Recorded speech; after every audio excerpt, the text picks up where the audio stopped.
like this anymore. I don't want our words to start a war. I'll take a step back so we can try to find a solution, you and I. 'Cause you mean that much to me. I don't have to win, that's just fine. We'll sort it all out, it just takes time. You mean more to me than winning the fight. I'm letting it go, yeah, I don't have to be right. So let's give peace a try. So let's give peace a try. So let's give peace a try.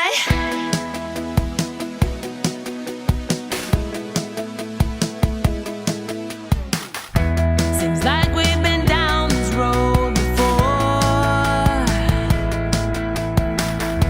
It feels like we're always keeping score. I can't let you go until we try. Beginning again, you and I. 'Cause it's worth it all to me. Oh, I don't have to win, that's just fine. We'll sort it all out, it just takes time. You mean more to me than winning the fight. I'm letting it go, yeah, I don't have to be right. So let's give peace a try. So let's give peace a try. So let's give peace a try.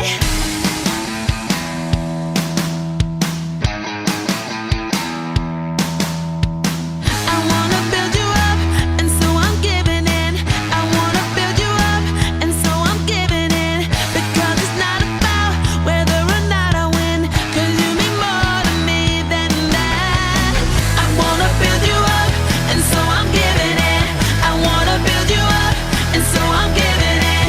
Because it's not about whether or not I win, 'cause you mean more to me than that. I don't have to win, that's just fine. We'll sort it all out, it just takes time. You mean more to me than winning the fight. I'm letting it go, I don't have to be right. So let's give peace a try. So let's give peace a try. So let's give peace a try. I don't have to win, that's just fine. We'll sort it all out, it just takes time. You mean more to me than winning the fight. I'm letting it go, I don't have to be right. So let's give peace a try. So let's give peace a try. So let's give peace a try. I wanna build you up, and so I'm giving in. I wanna build you up, and so I'm giving in. I wanna build you up, and so I'm giving in. So let's give peace a try.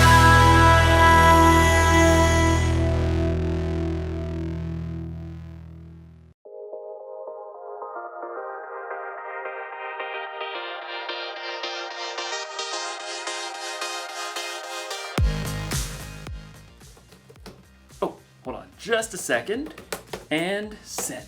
Hey everybody, it's me, Jacob.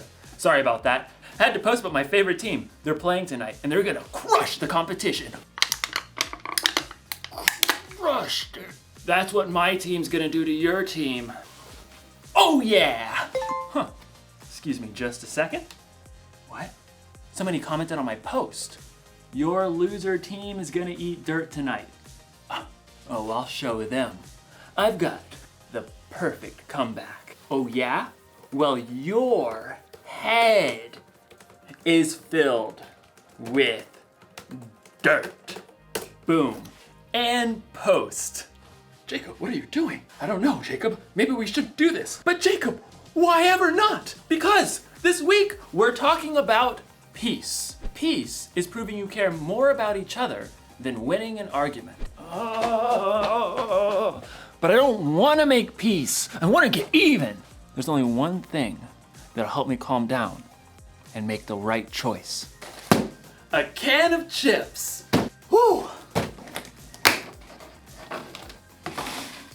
Sometimes, when you want to fight with someone, it's good to focus your mind on something else. So I'm going to focus on building a curvy chip bridge, which requires so much focus, I'll have no room to think about all the insults I could make online. In today's story, we're gonna see what a guy named Isaac did when he was insulted. I wonder if they made fun of his favorite sports team.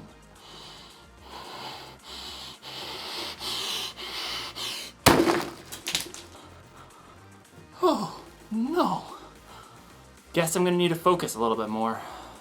I'd better start over. See you on the other side. The Bible. It's 66 books of history, stories, letters, and poetry that fit together to form God's one big story. The epic adventure of how He created us and loves us so much that He made a way to rescue us. As we travel through the Bible, from Genesis to Revelation, we discover people who met God and found their lives changed forever. Now, for an amazing story, inspired by the book of Genesis, chapter 26. God had chosen Abraham to follow him, and God made the same promises to Abraham's son, Isaac. I will make your children after you, as many as the stars in the sky, and I will give them all these lands. All nations on earth will be blessed because of your children. Thank you, God. The land of the Philistines where Isaac lived had experienced a period of famine, but God blessed Isaac's crops. Hey, boss, we done gathered 100 times more wheat than we planted. Excellent. 103.7 times as much to be precise. And your flocks and herds are multiplying like rabbits. Actually, they're increasing like sheep and goats, because that's what they are. Very well, carry on. Unfortunately, the Philistines who lived nearby grew jealous of Isaac's success. They shoveled dirt into his wells, cutting off his water source. Excuse me? The king of the Philistines called for Isaac and issued a command. You have become too powerful. Move away from us. It wasn't fair. Isaac had plenty of men who could stand against the Philistines and fight, but he chose to keep his cool. All right, we'll move down to the Valley of Gerar. Isaac and his family packed up everything he owned. I knew I should have been saving all those Camel X delivery boxes. They moved on and made camp in the Valley of Gerar, where Abraham had lived many years before. All right, men. Let's open up those old wells my father dug. Isaac's servants immediately got to work, digging for water. Ooh-wee! It's hotter than a snake in a hog's back out here. My calculations of soil composition. We should hit water in precisely 2.6 seconds. Well, ain't that the bee's knees?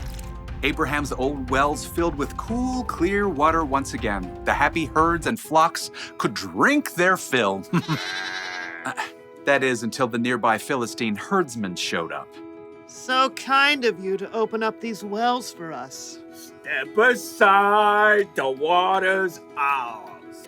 Isaac's servants gaped at the Philistines.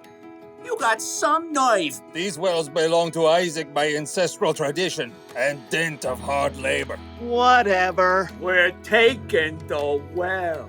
Oh yeah? We're gonna have to fight me for it. I believe the appropriate course of action is to flee. As Isaac's servants and the Philistine herdsmen faced off, Isaac himself arrived. Easy does it, fellas. There's plenty of land in this valley for everyone. We'll move along. But we can take them. Let's go. So Isaac and his family and his servants and his flocks all moved camp down the valley, and once again his servants set out to dig new wells. This is an exercise in futility. Yeah, well, I've been working out. My futility is really strong. Look here! The new wells also produced clean, clear, cool water, but it wasn't long before Philistine herdsmen arrived on the scene. Yes! Another day, another well for us. Why, I'll flatten you back to the flood. Step aside. Eek, save me.